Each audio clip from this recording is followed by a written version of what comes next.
नमस्कार मित्रों, आज भारतेंदु बाबू हरिश्चंद्र की 170वीं जयंती है।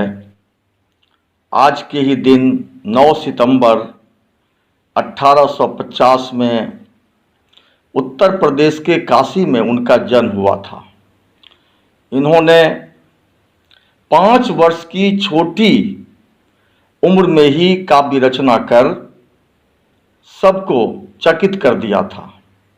इनके पिता बाबू गोपाल चंद्र ब्रजभाषा के लोकप्रिय कवि थे, जो साहित्य में गिरिधर दास के नाम से प्रसिद्ध हैं।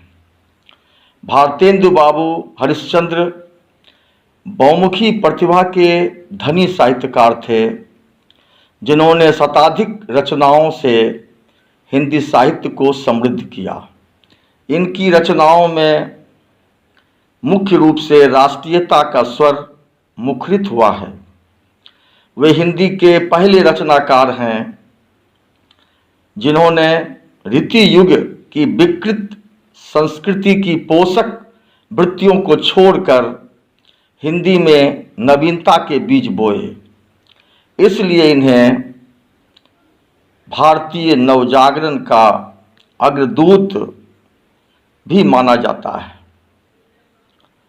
एक उत्कृष्ट कवि, सशक्त व्यंग्यकार, सफल नाटककार, जागरूक पत्रकार और ओजस्वी गद्यकार के रूप में वह संपूर्ण हिंदी साहित्य में चर्चित हैं और स्मृत हैं।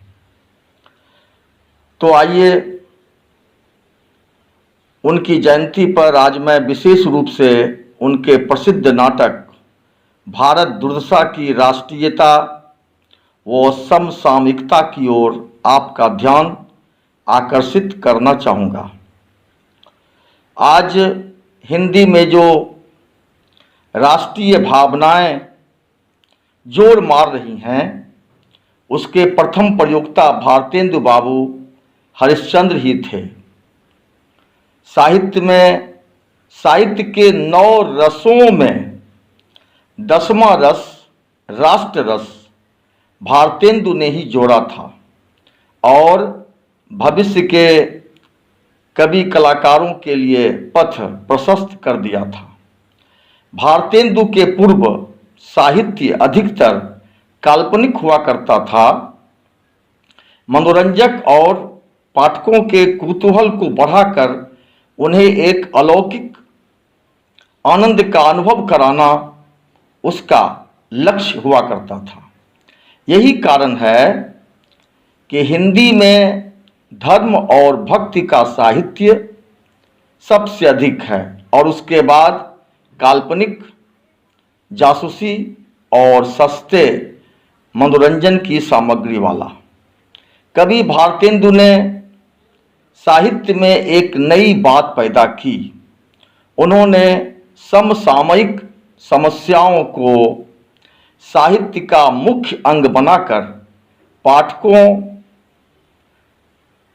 व देश के नवयुवकों व तरुणों में एक नई उत्तेजना भरने का प्रयास किया। उनके समय का भारत अंग्रेजों की दासता के पास में बद्ध था। भौतिक सुख सुविधाएं कुछ जुटाई जाती थीं अवश्य, किंतु यहाँ का सारा धन्य धान्य सिमट कर विदेश पहुँच जाता था और हमारा देश दीनता और दरिद्रता से जूझता हुआ ज्यों त्यों जीवन की सांसें ले रहा था। भारतेंदु ने इसे लक्ष्य कर ही ये पंक्तियां लिखी। अंग्रेज राज सुख साज सजय सब भारी, पैधन विदेश चली जात यह अति ख्वारी। इसमें ब्रिटिश सरकार की निंदा नहीं है, किंतु अपने देश के शोषण की ओर संकेत है। तत्कालीन समस्याओं को अत्यंत कार्मिक ढंग से प्रस्तुत कर दर्शकों के मन में अपने देश के प्रति कर्तव्य बोध को जगाया गया है। नाटकीय कला कौशल की दृष्टि से इस पर विचार करना अनावश्यक है, क्योंकि नाटक की कथा वस्तु ऐतिहासिक या मनोहर नहीं है, किंतु इतने पर भी पाठकों और दर्शकों में एक उत्सुकता अंत तक बनी रह जाती है, जिसे हम नाटक की सफलता कह सकते हैं। किंतु समसामयिक आर्थिक, सामाजिक, धार्मिक, राजनीतिक सभी समस्याओं को विभिन्न पात्रों के माध्यम से वाणी देने का प्रयास अति उत्तम है।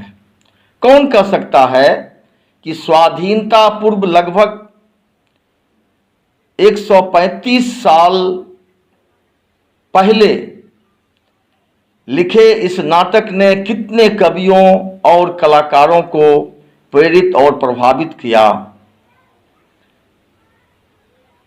किंतु इसमें संदेह नहीं कि साहित्य में राष्ट्रीयता को एक प्रमुख तत्व के रूप में इसी नाटक के माध्यम से प्रस्तुत किया गया। आशा है प्रस्तुत नाटक का वर्ण विषय आपको पसंद आया। आपको बहुत बहुत धन्यवाद।